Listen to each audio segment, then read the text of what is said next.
What's up, everyone? My name is Ale. Welcome back to my world of stocks, and welcome back to my stock market monthly update series, where every single month I give you guys an update on the economy, the stock market, talk about different things going on like inflation, interest rates, talk about where stocks are at right now, where I think they're headed in the future, if I think stocks are looking attractive right now, all of that type of stuff. And I break all of this down into three smaller parts.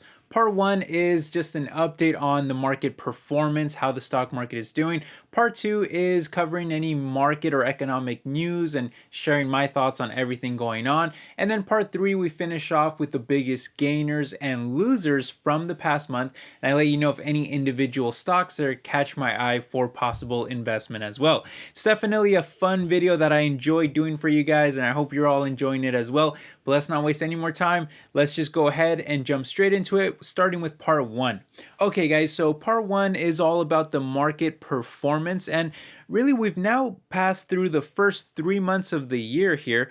So basically, like the first quarter of 2023, we've gone through now, and things have mostly been strong in the market. Now, there was a brief moment there through the middle of March where the market was dipping pretty hard and stocks were looking ridiculously cheap in my opinion, but unfortunately it's already recovered mostly from that, leaving March up over 3% for the S&P 500 and up over 7% year to date. And I say unfortunately because you guys know me, I like to do the majority of my buying when stock prices are falling. So I'm always a little sad to see prices actually going back up. And that's especially been the case with the tech heavy NASDAQ that's performed even better, with the only real dip being just a tiny 1% drop in February, but a monster climb of over 10% in January, and another close to 7% rise this past month in March as well, leaving it up about 17% year to date. So very strong performance there.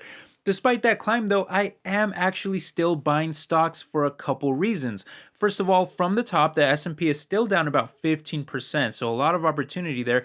But the NASDAQ is also technically still in a bear market, down over a quarter of its value as well. And more importantly, I see tons of opportunities for individual stocks all over the place that are really down even more and still looking very attractive, which brings us now over to the market news portion of the video, part two.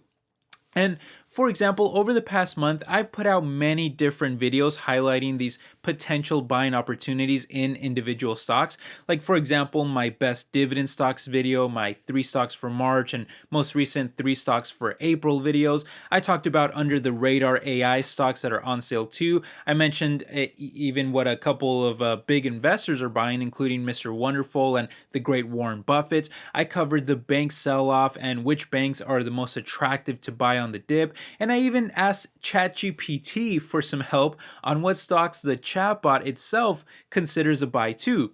And part of the reason why I still see so many deals out there is because the economy and of course the stock market continue to be heavily damaged and weighed down by the persistent pressure of lingering inflation and rising interest rates. So what's the update on that? Well, we continue to trend downward on inflation, which is obviously good. We don't have March numbers yet. There's usually about a 1 month lag for the Fed's preferred inflation metric, which we call the PCE.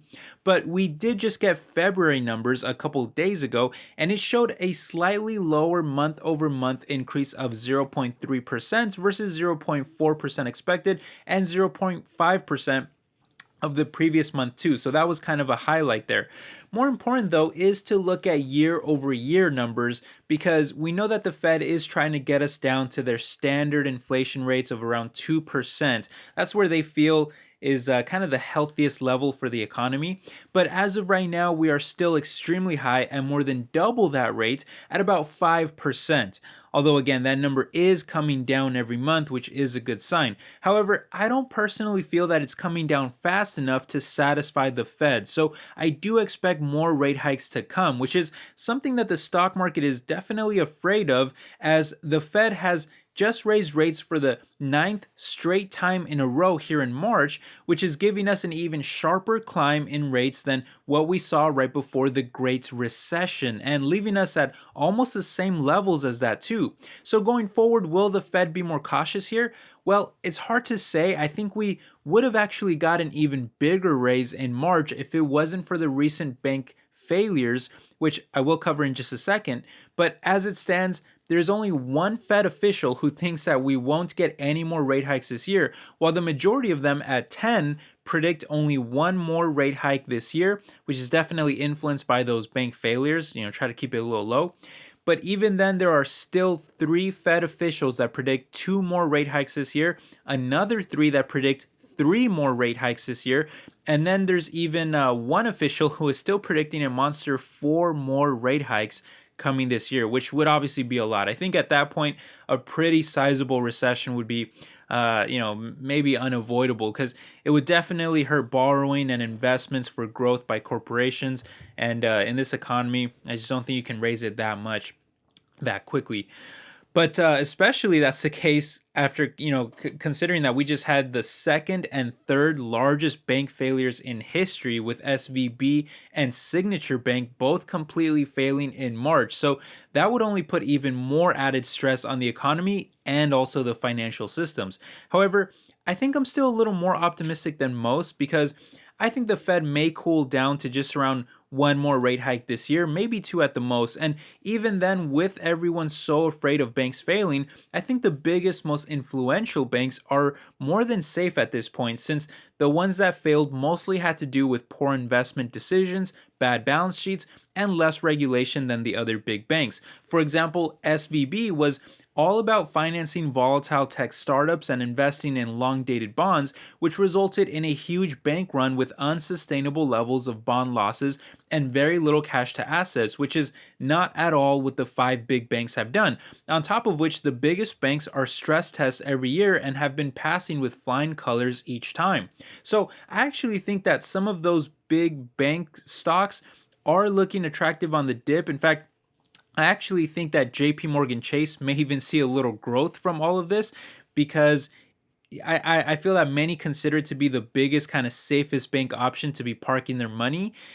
And even I myself went out and bought a little bit of US Bancorp stock on the dip, because of the cheap valuation and the mouth-watering dividend of well over 5%, and it's got some excellent growth metrics on it too.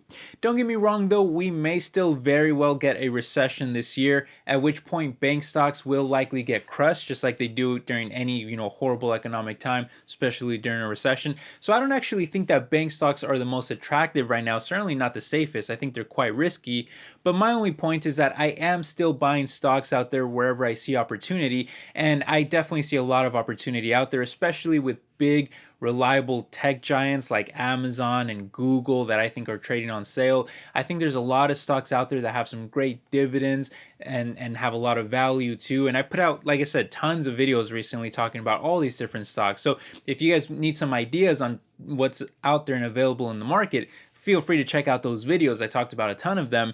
But I think in this environment here, I think the best kind of strategy is to focus primarily first on making sure that I have reliable and steady income and building up substantial savings. And if I'm able to do that, then I'm able to still pick up great stocks wherever I see them trading cheaper. If we avoid a recession, I think those will be great pickups on the dip.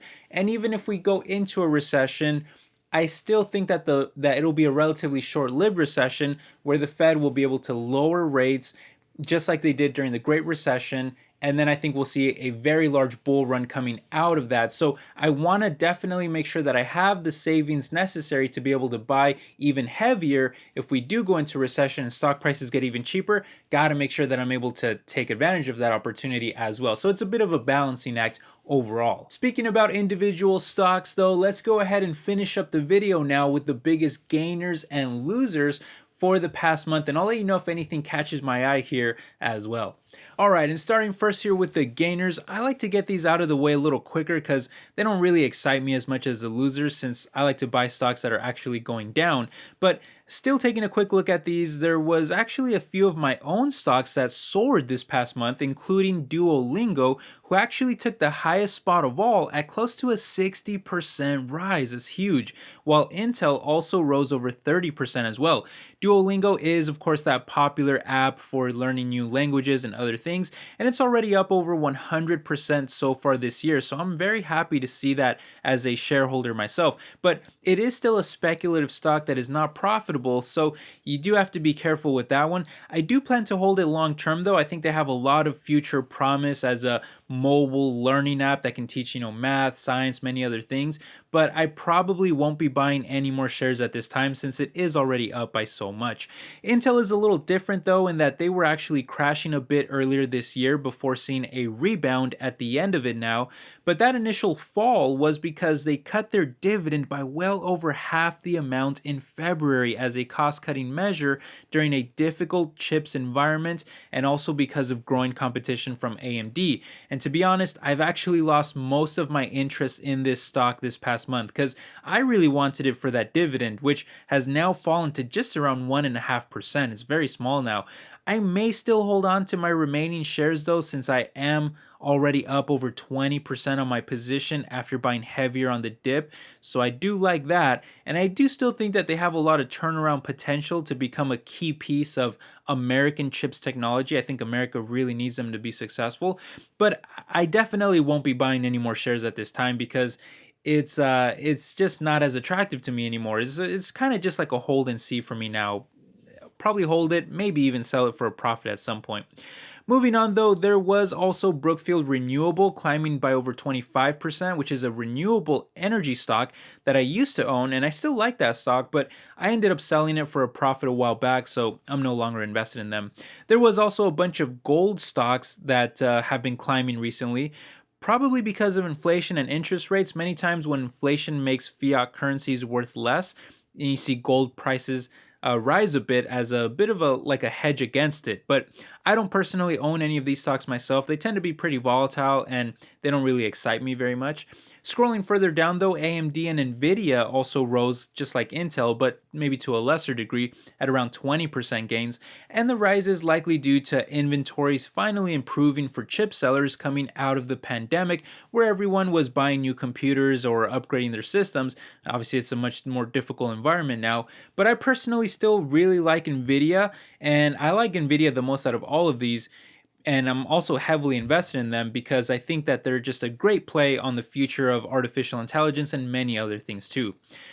Facebook and Instagram parent company Meta also climbed by over 20%. I think investors are finally seeing the value of that company and how cheap the stock was getting after crashing by so much because of their investments into the metaverse. And even today, after skyrocketing by over 76% this year, the stock is still down close to half its value from the top. So I still like it even here, but I don't plan to buy any more shares myself because I already purchased a huge amount when it was at those much lower prices, and now it's taken off a lot. So I'm just kind of holding my position now. Adobe also climbed close to 20% this past month, which was featured as one of the stocks that ChatGPT considers a buy. And while I do like their reliable and kind of sticky business in media editing software and cloud solutions, I'm just not a fan of how expensive the valuation is, so I don't buy it. And finally, I'll just quickly note here that there was a few of my favorite giant behemoth stocks in Microsoft, Google, and Alibaba, all climbing by over 15%. And it's looking like now that Wall Street is finally realizing how cheap these stocks were getting, especially Google and Alibaba. So I wouldn't be surprised if they can continue to climb here throughout the year. I personally love investing in those. All right, guys, we got to finish up now with the biggest losers. And of course, this month was completely dominated by banks and finance related stocks because of the shocking collapse of SVB and a couple others. But that sent all of these banks that I highlighted here crashing by around 20 to 40% each. And like I said earlier, US Bancorp is looking like one of the most attractive among them after about a 25% drop too. Scrolling down the list though, Plug Power is here as well at over a 20% drop, which is a speculative kind of hydrogen fuel cell company that a lot of viewers have been asking me to do a review video on, but I keep forgetting to do it, so I apologize for that. Hopefully I can do it soon. I think it'd be a fun stock to research as they are now down over 85% from the top. Massive crash. Besides that, a lot more financial stocks crashing here as well, with some big names including Wells Fargo, PNC, Synchrony, and Deutsche Bank. all falling about 20% each. I don't personally like any of these though. Scrolling further down, some more banks, including the second biggest in America in Bank of America, which I usually feel is a decent alternative to Chase, but I still think that Chase is better, and I own Chase stock myself. And not much else here besides maybe Viatris that is looking a little interesting. They're the legacy kind of generics drug company that was essentially spun off from Pfizer, so they have very little growth but are still able to pay a really nice dividend because of the profitability of generic drugs, and right now it's yielding about 5%, which is really attractive. However, sales are actually in decline both this year and the next, and I don't usually like to buy stocks that are in that much of a decline, so I'd have to do more research on it before I consider touching that stock, but like I said, that dividend is looking pretty attractive there. Let me know if you guys would want to see a video on it, by the way. And actually, scrolling further down, one video that I really wanted to make for you guys was about airline stocks, since they used to be pretty solid investments before the pandemic crushed them. And we see here that United fell another 15% this month. So I wanted to do research on them and maybe see if there's any updates and where I kind of think that they may head in the future. Let me know if you guys would want to see a video on that. And then scrolling further down into the single digits, I see Chase down about 9%, another airline in Delta down about the same amount. And then scrolling even further down, there's the fintech SoFi, who also fell about 8% this past month because of the SVB collapse. But as I mentioned in my 3 stocks for April video, I don't feel that SoFi deserved it, and I'm actually scooping up a few shares myself at these prices, down around 80% from the top. I think they have a lot of future potential as a disruptive fintech. However, they are still a bit speculative and risky. Anyway, that'll do it for this month's update. Let me know what you guys think about any of the things we discussed. Drop your comments down below. We'll have a nice little chat. But thank you for all the support, everyone. It really means a lot to me. I hope you're all doing well. And I will catch you in the next video, my friends. Take care, everybody. Bye-bye.